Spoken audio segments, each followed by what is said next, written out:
igual o lance da ayahuasca, né? Porque a ayahuasca, ela ativa uma substância lá que tem no nosso corpo mesmo, né? Que é o DMT, que até pesquisaram e o seu corpo usa essa substância quando tá pra morrer, aquelas pessoas de realidade de EQM, aquelas coisas assim, né?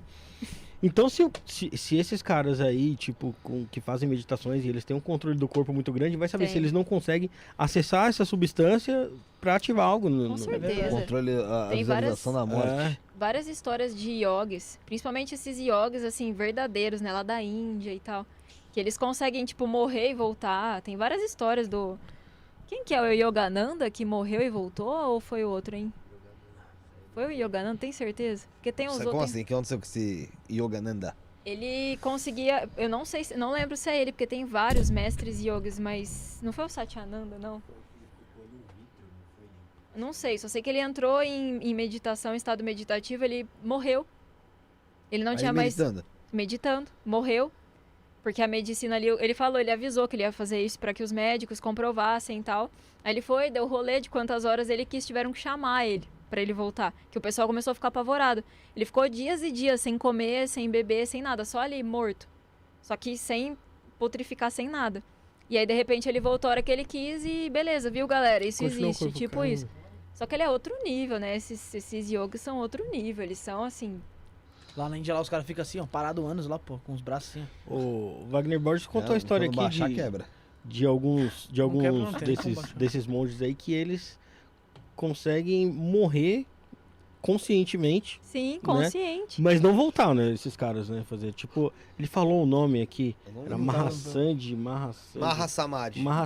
Mahasamadhi. Exatamente, Mahasamadhi. É o estado de samadhi, uma coisa assim. Isso, que aí ele entrava numa concentração grande. Meu, a gente e o espírito abandonava. Yoga, eu e ele. É que a gente negligencia bastante, a gente mia de vez em quando o rolê, mas a gente aprendeu com esses caras aí, a técnica deles, que é a Kriya Yoga. Não sei se vocês já ouviram falar de Kriya Yoga, mas é a yoga desses caras aí, do Yogananda, Satyananda e etc. Isso você faz pra evolução espiritual. O Shambhavi que eu falei, que é o que você fica assim, é uma das técnicas. Você geralmente se com quanto tempo nessa hora, mais de uma hora. Direto assim? Mas eu comecei com 5 minutos. Vai na fé que vai dar tudo certo. Em uma hora fazendo isso, você tá como? É porque é yoga. Então são 7 meditações diferentes. Então você vai se movimentando. Então você não tá o tempo inteiro assim. Então tem várias formas. E uma delas é o Shambhavi, que você fica com o olho assim, olhando a aura de tudo. E aí de repente começa a iluminar tudo. É uma brisa muito louca. Legal. E isso é pra evolução espiritual. Cada vez que você faz, você evolui mais. Mas toma alguma coisa? Tipo um chá, alguma coisa? Nada, é yoga pura. Não, sabe, né, água, pode ser água. Você coloca água lá, depois você toma. E você falou... você já teve curiosidade de ayahuasca, essas coisas? Sou muito medrosa pra essas coisas. Eu não tenho vontade nenhuma de consumir nada. Nunca experimentei nada. Nada. Sabe o que é nada? Álcool? Não, álcool já, inclusive. Inclusive corote, mas eu saí dessa fase. Recuperou. Esse foi o pior, né? A radiestesia ajudou o vício. Nossa, ajuda, pô. Época de faculdade, né? Só tinha isso, era o que era barato, era o que tinha nas festas. E não vicia, pô? Olha, aquelas... Um pouco. Pô. Toda festa que você vai querer tomar, mas tá ligado? isso só durou 6 meses, porque depois meu pai chamou minha atenção e falou, para com isso que melhor tá você feio. Para com isso que tá feio. E hoje eu não consigo beber uma gota de álcool, hoje eu tô chata. A gente tem diversos níveis cerebrais. No momento agora estamos os 4, espero eu, em beta, que estamos acordados. Então a gente tá ativo, a gente tá falando, a gente tá acordado. Alfa é só um nível cerebral um pouquinho mais baixo. E a gente pratica radiestesia em alfa. Então, quando eu falo que a gente vai fazer radiestesia, que a gente precisa se concentrar, respirar lento... Meditação, né, também. Não precisa tanto, porque você não pode aprofundar muito, porque radiestesia você tem que estar acordado, mas é em alfa. É um alfa consciente. Você faz uma respiração lenta e profunda umas 2 vezes, você já dá uma bela baixada no nível cerebral. Não é um alfa, mas você já está mais no nível subconsciente, porque agora a gente só está consciente. Para você praticar a radiestesia, você tem que entrar em alfa. O sono é um estado alfa? Sim, o sono leve é um estado alfa, o sono profundo é um estado delta. O sono profundo é delta, então a gente tá beta e a gente vai dormir. A gente passa por alfa, que é aquele sono leve, depois a gente vai para teta, que é aquele sono um pouco mais profundo.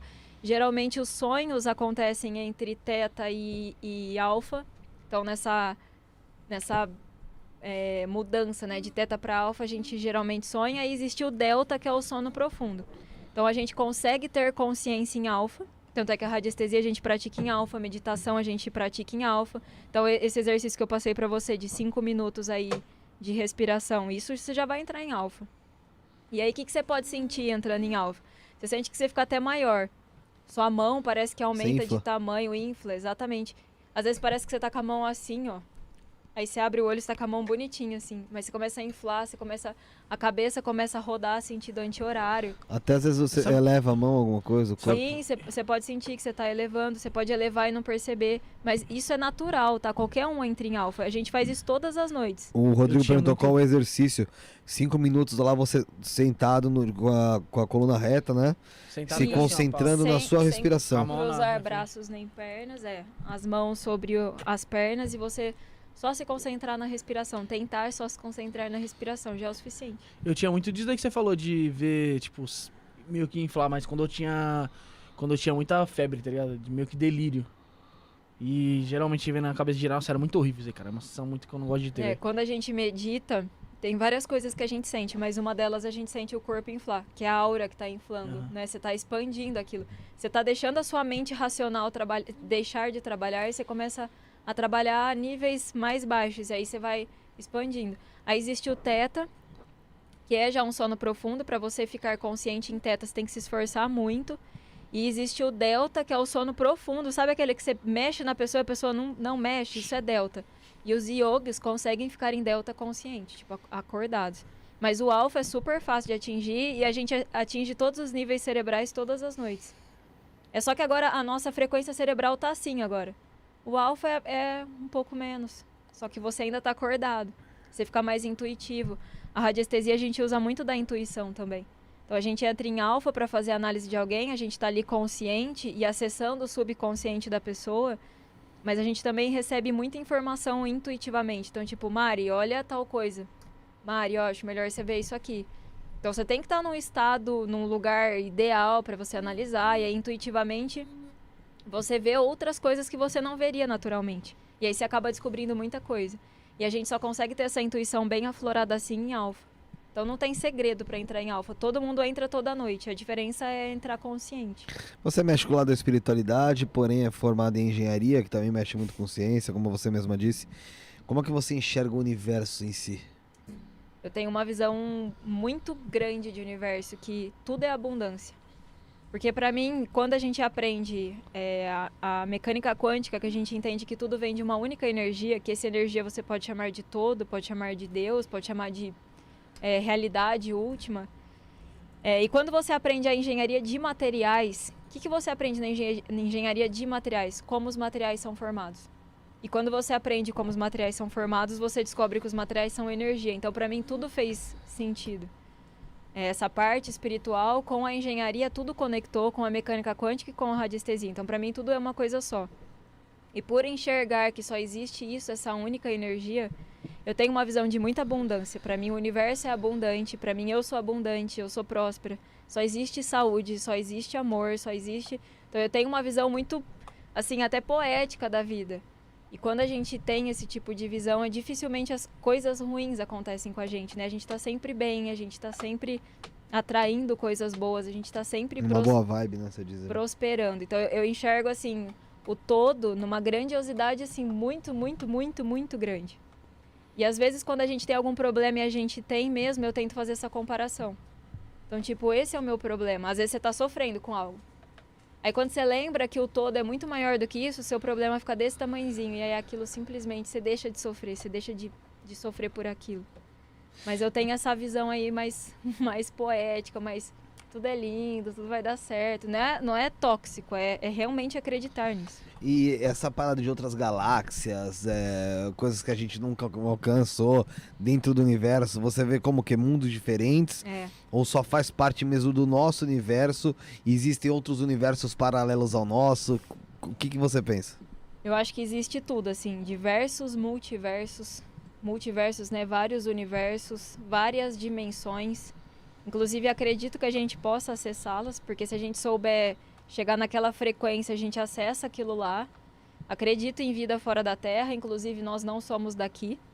Então, se a gente for entrar nesse assunto, somos todos extraterrestres, não existe vida aqui na Terra, a gente veio de fora para essa experiência.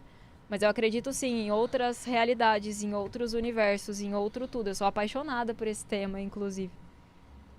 Disso tudo, né? De universo é muito grande, a gente não tem ideia. A gente não é nada, né? Perto do que existe. Então, eu acredito, sim. Entendi. Mas você não... E essa parada de canalizar extraterrestre e tal, como é que você vê isso? Eu não consigo fazer. Sim. Mas eu acredito que aconteça, porque eu já participei de um grupo de meditação que a mulher canalizava arcturianos, lembra? Ela canalizava arcturianos. Ashtar. E a gente participava disso, era toda quinta-feira. Teve uma vez que ela mandou uma mensagem bem específica pra mim de algo que não tinha como. Eu falei, Porque pra mim, se você não comprova... Às vezes você até tem o sentimento, putz, é real. Mas se você não comprova, você fica sempre com aquele pezinho atrás. E aí veio um negócio assim pra mim que eu falei, eita, não tem como. Então, mas eu super acredito e principalmente por seguir esse pessoal, né? O Wagner Borges, que sai fora do corpo e vê tudo e passeia. E o Laércio, que tem contato com os extraterrestres. Então eu confio muito. Mas eu queria ter essa experiência. Eu adoraria, mas... A gente tá tentando